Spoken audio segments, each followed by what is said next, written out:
Votre programme vous est présenté par Bismart et Banque Palatine, banque des ETI, de leurs dirigeants et banque privée.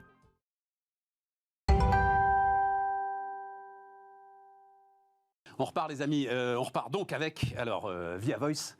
Alors d'abord, moi c'est une de mes passions du moment, pardon, mais dans les entreprises on parle de data vis, la visualisation des données. Je vois donc je comprends. Tiens, je vous amènerai, on m'a envoyé, j'amènerai ça dans l'émission, une des premières data visualisations réalisées en 1863 sur la campagne de Russie de Napoléon. Et vous voyez donc, il y a les courbes de température, et vous voyez l'armée qui part et l'armée qui revient. Vous voyez le trait énorme de l'armée qui part et le tout petit trait à peu près invisible de l'armée qui revient. Voilà. Vous voyez ça et vous dites, mais il s'est passé quelque chose. Franchement, on considère que ce gars est un héros, là. Vous voyez le massacre. Bon, je referme la parenthèse. Là, c'est une data visualisation qu'on va voir, d'ailleurs, entre les préoccupations des Français et le temps média, c'est ça, le temps de débat, le temps média attribué à chacune de ces préoccupations. La perception du temps média. La perception du temps média par les gens. C'est pas le temps média objectif, c'est ce que les gens perçoivent du temps média. On est sur deux perceptions. D'accord, on est sur deux perceptions. Bon, on va la voir, elle va arriver à un moment. Bon, mais en tout cas, ce qu'on constate, c'est que à ce moment-là, donc, les électeurs pensent qu'on parle beaucoup trop d'immigration, si je résume. C'est ça.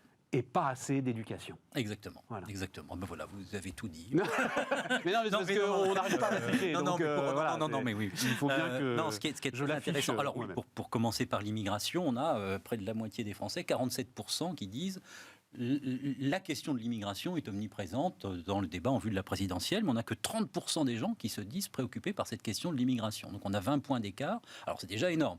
Ça, c'est le décalage entre ce que l'on entend dans le débat public et puis ce que, au fond, les gens, ce à quoi les gens aspirent en termes de préoccupation, avec un décalage favorable sur l'espace médiatique. Il y a l'inverse. Alors, en effet, la question de l'éducation est exactement dans cette aune-là. On a 32% des Français qui disent l'éducation, l'école, c'est important, mais on n'en a que 10% qui entendent parler d'école et d'éducation dans le débat public. Mais ils n'ont pas tout à fait tort. Enfin, ils n'ont pas tout à fait tort. Il se trouve que ils n'ont pas tout à fait tort. Si Jérôme et moi, on a mal compris la data vis, c'est qu'on a en fait la même perception que les gens. Je te laisse continuer. Et puis un dernier exemple, je ne veux pas être trop long. Si, vas-y, ça me passionne. Le pouvoir d'achat est très important puisque c'est une préoccupation qui a progressé là ces dernières semaines. Aujourd'hui, on a 47% des Français qui considèrent que le pouvoir d'achat est important pour eux, et seulement 29% estiment que l'on en parle dans le débat public. Donc on a toute une série de distorsions avec, au fond, une campagne pré-présidentielle aujourd'hui qui se déroule à distance et en décalage par rapport à la préoccupation d'une partie des gens. Il y a fort à parier pour que tout ça converge. Ça veut dire concrètement que, pour dire les choses trivialement, puisque nous sommes entre nous, ça veut dire concrètement qu'une partie des gens, au fond, ne sont pas préoccupés par l'immigration et que notamment les thèmes qu'embrasse Éric Zemmour depuis un certain temps ne sont pas les thèmes qui sont chers à la plupart des électeurs, d'une part, et d'autre part, il y a fort à parier que tout cela converge un jour. Quand vous êtes candidat à une élection présidentielle, il y a fort à parier que les J'en sais rien, François, regarde, attends. Alors, ce matin, RTL, Jean-Luc Mélenchon, 7h40, avec François Langlais, Alba Ventura, voilà, tout est dit. Le gars s'est pris le chou avec les deux journalistes, c'était intéressant d'ailleurs, sur les chiffres, sur la data, sur l'immigration, et ils en ont tellement parlé qu'à la fin de l'interview, t'as Jean-Luc Mélenchon qui dit « Ah mais on n'a pas parlé du pouvoir d'achat, moi je veux parler du pouvoir d'achat ». Tu vois, on est dans l'incarnation de ce que tu décris. Et la volonté des responsables politiques sera peut-être pas suffisante pour que... Alors c'est très intéressant aussi sur la capacité de certains candidats à imposer un thème dans le débat public. C'est-à-dire que, au fond, on le sait depuis Gramsci, si vous imposez votre thème et votre vision culturelle, vous avez quand même quelque chose d'emporter le débat. Et en effet, certains candidats qui sont préoccupés par certains sujets, en l'occurrence Éric Zemmour avec l'immigration, parvient au fond à structurer le débat, à l'ordonner, à le dynamiser. Et puis d'autres, c'est très frappant aussi sur les questions du climat. On a la COP26 en ce moment. Par rapport aux enjeux qui préoccupent les gens, cette question du climat est sous-considérée dans le débat public. Alors, c'est une question, au fond, de capacité aussi des différents candidats à imposer des thématiques, à avoir peut-être des angles un petit peu dissonants, parce qu'il ne suffit pas de parler d'un sujet pour que le sujet s'impose. Encore faut-il avoir quelques idées originales, un discours qui fasse mouche d'une certaine manière. Donc il y a tout un enjeu là qui est un enjeu quasiment de structuration et de dynamique d'une campagne électorale. Jérôme. Ben moi, je suis hyper rassuré de penser que ce n'est pas le temps réellement consacré dans les médias au sujet, mais le temps perçu par les gens, parce que je ne comprenais pas le sujet pouvoir d'achat. Puisque j'ai quand même le sentiment que le pouvoir d'achat, enfin on est dans le concours Lépine du chéquier, et qu'il est très très très présent dans le débat public chez tous les candidats ou aspirants candidats, et le fait qu'on trouve qu'il n'est pas assez traité, ou que les Français trouvent qu'il n'est pas assez traité, me rassure, parce que je le trouve très traité, justement. Ensuite, il y a un enjeu d'offre et de demande, hein. C'est toujours pareil, c'est l'offre politique et puis la demande des consommateurs. Ça, pour moi, ça va converger, évidemment, dans une campagne, ça converge toujours, et tu finis par avoir les quelques ou le thème structurant, mais ça va converger, me semble-t-il, sur cette campagne-ci, plutôt entre le premier et le deuxième tour, parce qu'avant, chacun va y aller avec l'angle sur lequel il essaye d'émerger pour essayer d'occuper du temps. C'est la logique du premier tour, c'est vrai. Exactement. Et donc je pense que la convergence arrivera plutôt entre le premier et le deuxième, et que pour le moment, chacun va y aller avec son idée pour essayer de pousser sa différence, et qu'ensuite, il rencontre ou non une attente des Français que ce soit traité au plus traité. Et sur le pouvoir d'achat, pour moi, c'est un thème central. It's the economy stupid, hein, c'est comme d'habitude. Central, puisque le fait je trouve qu'on en parle beaucoup. Et je pense que si on mesurait le temps réel passé par les candidats et leurs relais... On en reparlera, Jérôme. On en reparlera du pouvoir d'achat, parce que je ne suis pas du tout d'accord avec toi. Je pense que c'est une dérivée. Le sujet du pouvoir d'achat... D'ailleurs, je dois bien reconnaître que Éric Zemmour, qui en a parlé dimanche, l'a attaqué quelque part par le bon bout, c'est-à-dire par la question de la dépense publique, par la question des charges, par la différence entre le salaire brut et le salaire net, tu vois.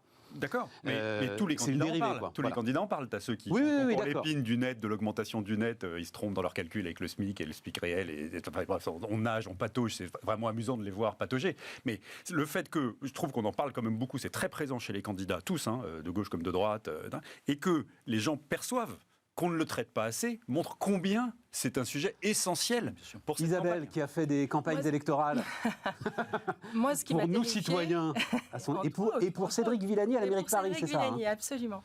Moi, ce qui va... Tu choisis pas les winners, quand même, toujours. Mais en fait, je pense qu'il faut renouveler le personnel politique. C'est une tactique.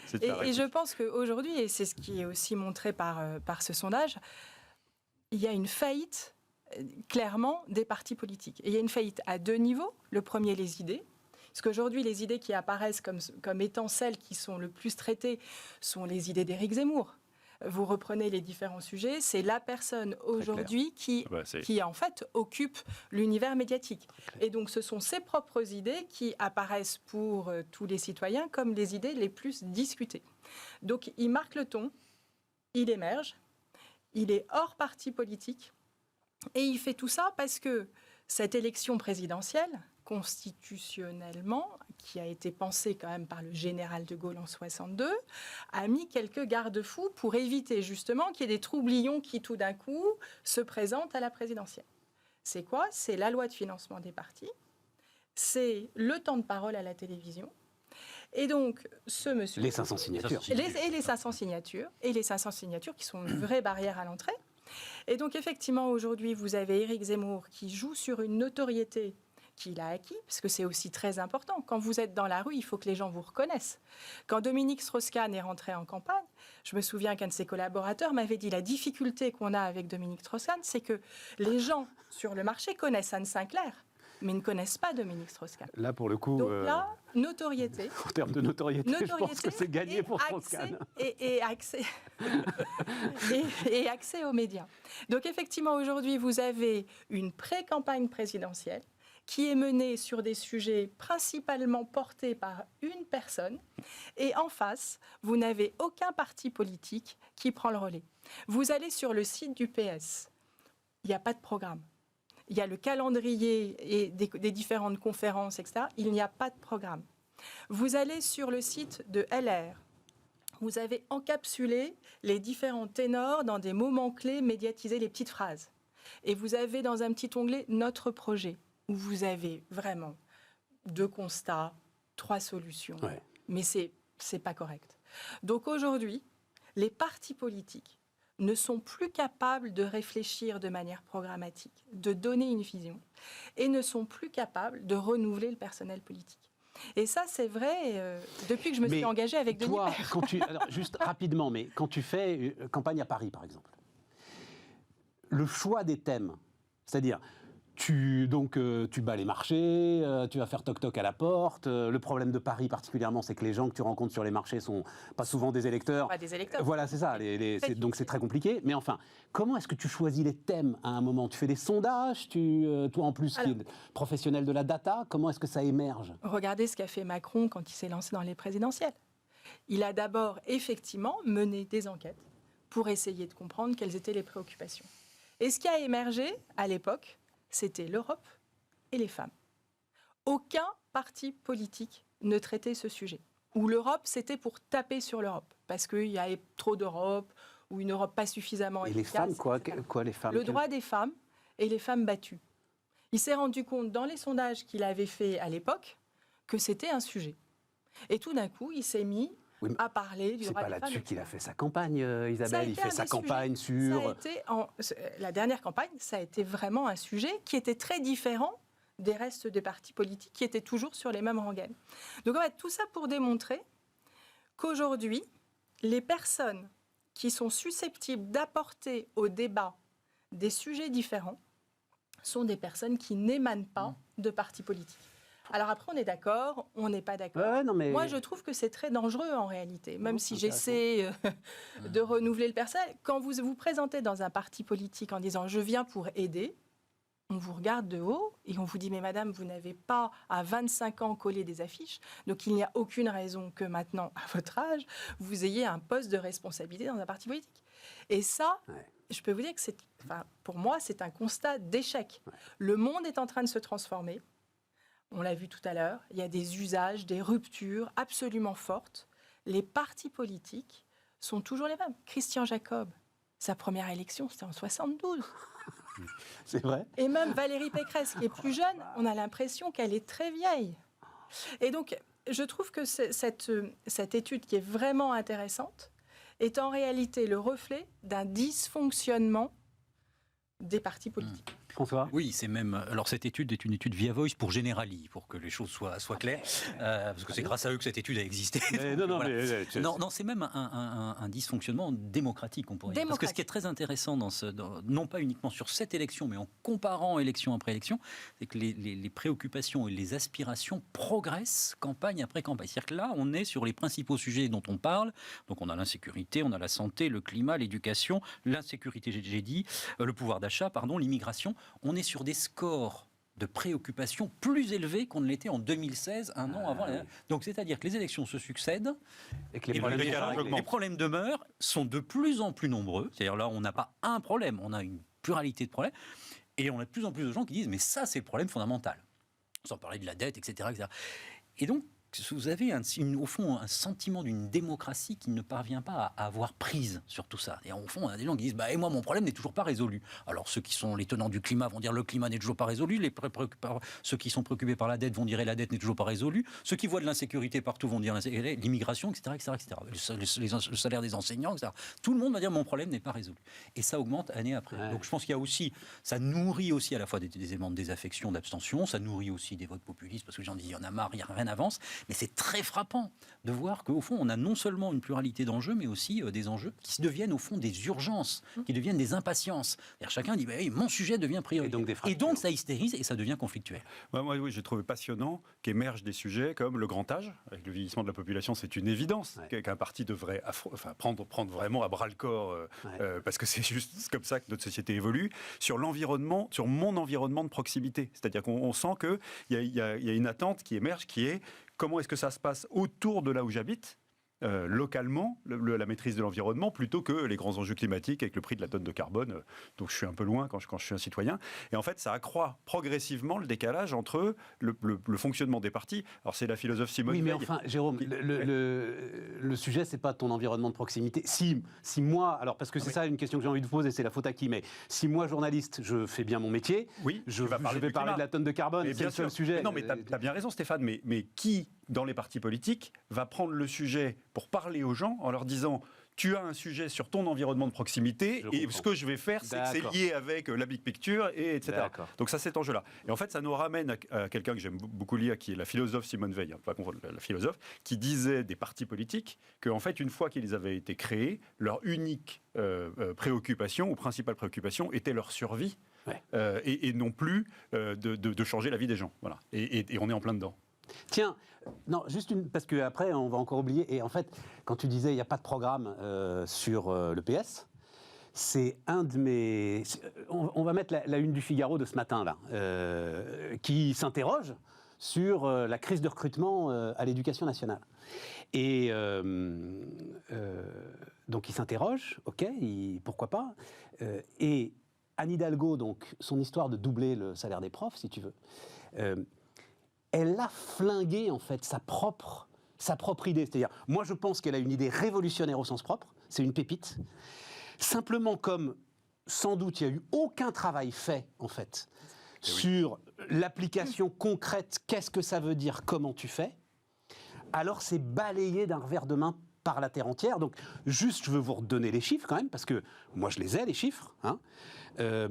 Doublé en 5 ans, net de charge. Je parle sous ton contrôle, Jérôme, je suis content que tu sois là, parce que peut-être que je me gourre quelque part. Net de charge, hein, sinon effectivement... Oui, c'est ce que les gens vont toucher sur leur compte en banque à la fin du mois. Oui, mais ça veut dire que ça ouvre pas, par exemple, à doublement des cotisations retraite. Exactement. Donc net de charge, c'est comme le même mécanique que la prime pour l'emploi.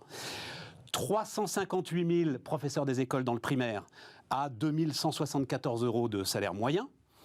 473 000 certifiés dans les collèges à 2 500 € de salaire moyen. J'en rajoute un petit peu pour les agrégés. Je n'ai pas, et personne n'a, le nombre d'agrégés qui sont dans les lycées et dans les collèges. J'ai essayé de trouver le chiffre.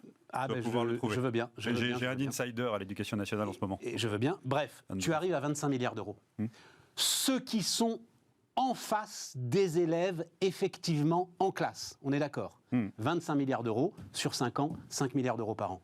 Et ben moi je dis que c'est plus important que, par exemple, la baisse des impôts de production. Voilà. Ouais, alors 5 milliards d'euros par an. Ce sujet est fondamental.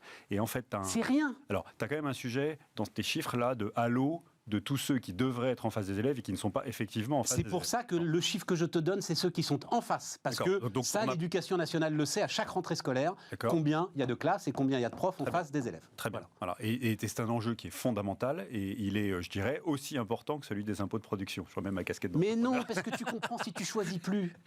C'est là le sujet aussi. Tu comprends on n'y arrive plus et on n'a plus prise sur le réel parce qu'on refuse de choisir et on veut tout faire. Moi, comme entrepreneur de long terme qui monte des boîtes les unes après les autres, et qui ne m'arrêterait probablement jamais de le faire. Non. J'ai un problème de qualité de la ressource. C'est-à-dire que j'ai un problème de récupération de gamins et gamines qui ne savent pas compter, qui vraiment le niveau, c'est vertigineux. L'autre jour, j'ai vu des élèves collégiens, je suis allé filer un coup de main à l'île d'Ars, tu vois, dans le golfe du Morbihan, je leur ai fait faire un jeu, ils étaient en troisième, tu vois, classe de troisième. Je leur ai fait faire un jeu de création d'une entreprise de confiture artisanale, je leur ai mâché le travail simplifié. Il y a un moment où il fallait poser une division.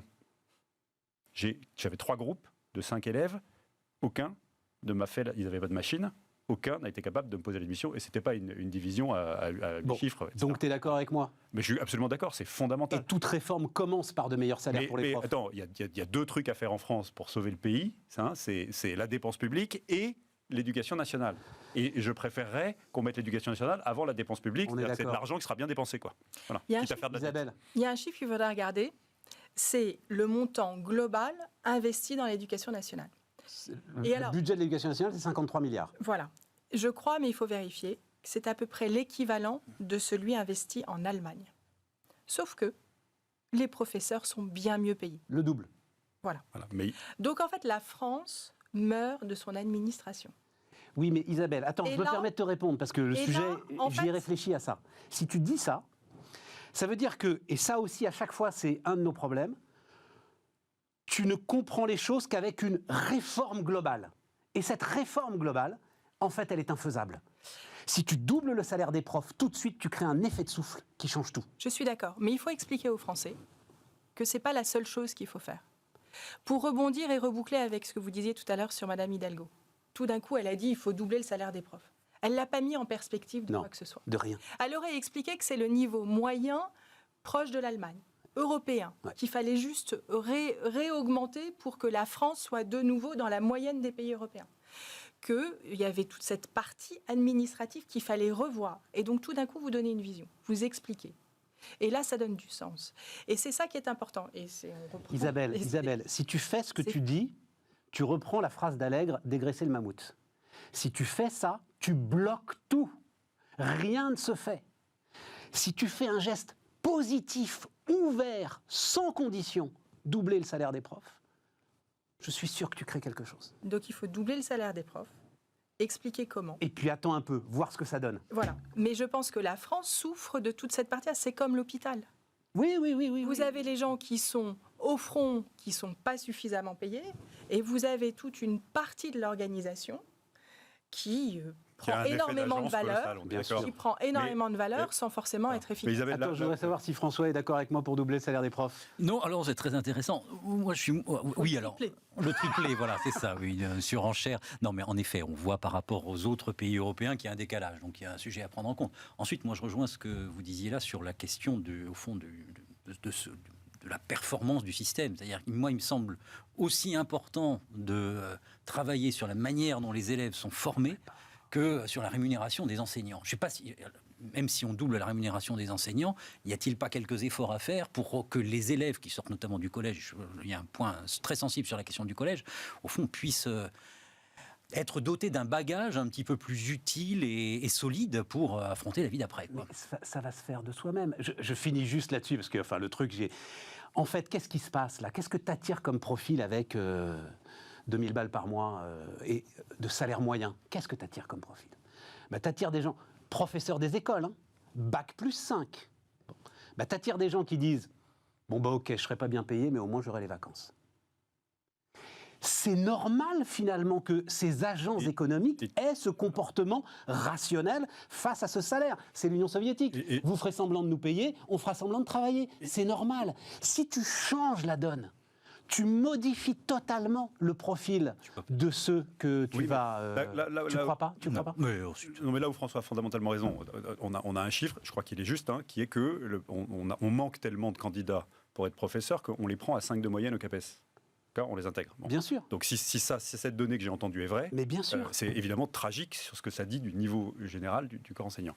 Il y a un truc qui est fondamental, qu'il faut quand même, en plus de tout ça, et là, c'est une réforme, Stéphane, je suis désolé, il faut le faire, il faut donner de l'autonomie aux profs. Parce que si tu recrutes des bons et que tu leur donnes de l'autonomie, comme c'est quand même un sacerdoce d'être prof, c'est une mission, les gens qui vont là-dedans, ils ont une envie de transmettre, ils ont une envie de sauver chaque enfant, et tout. Ils se feront eux-mêmes le corpus de compétences clés qu'un gamin doit avoir dans le niveau dont ils ont la responsabilité. Et peut-être qu'on verra enfin de nouveau arriver des élèves qui savent compter, qui savent écrire correctement, avec une grammaire qui n'est pas trop porée, une orthographe convenable qui leur permet de socialiser proprement.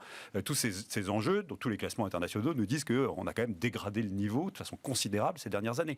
On est moins bon que les Albanais en maths. Il y a ça, et puis, toujours dans la réforme, il y a la théorie du monopole contestable. Tu sais que j'y tiens beaucoup, le truc à la Thatcher, qui consiste à dire que quand j'ai une organisation que j'ai du mal à réformer, je vais l'aiguillonner de partout.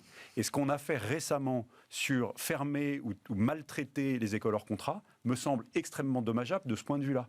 Car j'ai vu géographiquement, des établissements publics d'enseignement avec des patrons intelligents, des directeurs ou directrices intelligentes, qui essayaient de s'exciter pour améliorer leur niveau parce qu'il y avait une fuite de candidats, parce qu'il y avait une bonne école hors contrat qui s'était ouverte à côté. Et ça vaut quelque chose sur la stimulation générale du système. Tout ce que je veux dire, mais c'est un problème de fond. C'est exactement comme les impôts de production, le travail, etc. Je vais le dire poliment, le système est tellement... C'est-à-dire, on est tellement coincé de toutes parts, évidemment par l'obésité de la dépense publique, qu'en fait, si tu veux réformer, si tu veux faire une grande réforme, tu n'y arriveras jamais. C'est les retraites. C'est Macron, il a pourtant une idée simple, si tu veux. Chaque euro cotisé donnera droit au même droit. Tu te dis, mais bravo, d'ailleurs, c'est là-dessus qu'il fait campagne quand même. En fait, tu n'y arrives pas, c'est impossible, il y a tellement de strates partout, voilà. Donc je dis juste, moi, un effet de souffle, un espèce de Big Bang, qui ne coûte pas si cher que ça, et d'essayer En plus, c'est le moment de le faire, parce que c'est un moment où la dépense publique, on peut faire tourner le chéquier de façon assez simple, à condition quand même de montrer qu'il y a quelques sujets qu'on commence à réduire. Mais... Il nous reste peu de temps. Qu'est-ce qui vous intéresse dans ce qu'on avait prévu de faire puisque tu as fait une étude là-dessus aussi, encore avec Generali d'ailleurs. Oui, je remercie d'ailleurs Generali. Fais attention pour une entreprise, avoir un seul client, c'est toujours je vais être vigilant. Non, mais c'est très bien.